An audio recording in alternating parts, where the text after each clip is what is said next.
জঙ্গলমহলে রয়েছে এমন একটি পাহাড় যেখানে মহিলাদের যাওয়া নিষিদ্ধ। আপনি কি জানেন সেই পাহাড়টি কোথায় রয়েছে? শ্রাবণ মাসের প্রথম রবিবার এই পাহাড়ে হয় পুজো। 16টি মৌজার মানুষ অংশ নেন এই পুজোতে। মুরগি ও পাঁঠা বলি হয়। এই পূজাতে কোনো মহিলার প্রবেশ নিষিদ্ধ। এমনকি এই পূজার প্রসাদও মহিলাদের খাওয়ার বিধান নেই। বিশেষ করে যেসব মহিলাদের এখনো বিয়ে হয়নি বা তাদের বাচ্চা হওয়ার বয়স রয়েছে তাদের এই প্রসাদ দেওয়া যাবে না। শুধুমাত্র যেসব মহিলা আর সন্তানের মা হবে না তারাই খেতে পারে। ডুলুং নদী পেরিয়ে নিয়েও যাওয়া যাবে না প্রসাদ। নদীর এপারে বসেই খেতে হবে প্রসাদ। বেলপাহাড়ের কানাইশ্বরের রাজা পাহাড়ের পুজো ঘিরে রয়েছে নানা ইতিহাস। এখানে নারীদের প্রবেশ নিষেধ। কোনো মহিলা সেখানে প্রবেশ করতে পারবে না। কানাইশ্বরে কোনো এক রাজা এবং রানী বসবাস করতেন বহু প্রাচীনকালে। এবার রাজার খুব শখ ছিল জঙ্গলে গিয়ে পশু শিকার করা, এবং পশু শিকার রানী পছন্দ করতেন না। এই নিয়ে রাজা রানীর মধ্যে কিন্তু একটা অসন্তোষ তৈরি হয়েছে। মূলত আষাঢ় মাসের তৃতীয় শনিবার যে পূজাটি হয় সেটি রানী পাহাড়ের, আর শ্রাবণ মাসের প্রথম রবিবার হয় রাজা পাহাড়ের পূজা। রাজা পাহাড়ে কানাই বাবার তথা শিবের পূজা হয়। কেন্দ্রাপাড়ার খেড়িয়া শবরেরাই রাজা পাহাড়ের মূল পূজক, আর রানী পাহাড়ে স্বর মায়ের তথা মা দুর্গার পূজা হয়। এই পূজার পূজক হলেন ঢেঙ্গাআম গ্রামের মাহালিরা। লুচি, মাংস ও কাঁঠাল খাওয়ার প্রাচীন চল রয়েছে এখানে।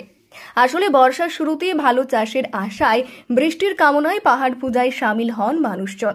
প্রকৃতিকে সন্তুষ্ট রাখার ভাবনায় পাহাড় পূজা।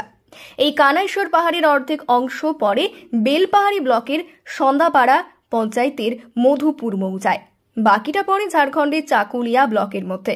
দুই রাজ্যের সীমান্তে কয়েক বর্গ মিটার জুড়ে পাহাড়টির অবস্থান।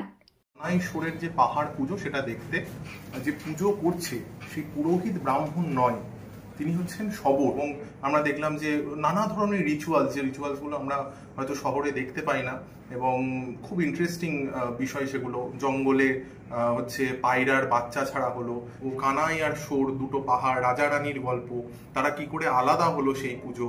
একটা পুজো হচ্ছে ঝাড়খণ্ডে, একটা পুজো হচ্ছে বাংলায়। স্থানীয় লোক ও গবেষক বিধান দেবনাথ বলেন, প্রাচীনকালে এখানে এক রাজা ও রানী থাকত। রাজা ছিল শিকারে বিশ্বাসী, রানী তার ঘোর বিরোধী। একদিন রাজা ও রানীর মধ্যে ঝগড়া শুরু হয়। তখন রাজা রেগে গিয়ে রানীর নাক কেটে দেয়। যেখানে রানীর নাক কাটা হয় সেই জায়গাটির নাম খাদা রানী ড্যাম। এরপর থেকে রানী এবং রাজা আলাদা থাকতে শুরু করেন। রাজা যে অংশে থাকতেন তার নাম হয় রাজা পাহাড়, ও যেখানে রানী বসবাস করতেন সেখানকার নাম হয় রানী পাহাড়। তারপর তাদের আর খোঁজ মেলেনি। এবং এখানে যে লায়া, যিনি দেহেরি বা যিনি পূজারী, তিনি মূলত শবর সম্প্রদায়ের মানুষ। কেন শবর সম্প্রদায়ের মানুষ? এর পিছনে একটা বড় গল্প আছে।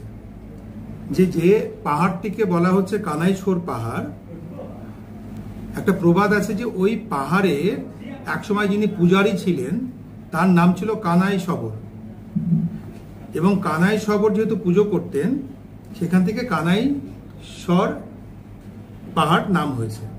প্রতি বছরই রেকর্ড সংখ্যক মানুষ ভিড় জমান এই কানাইশ্বর পাহাড়ের পুজো দেখার জন্য। এই বছরও তার ব্যতিক্রম হয়নি।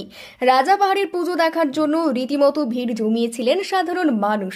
তারা তাদের মনস্কামনা পূরণের জন্য এখানে পুজো দিতে আসেন।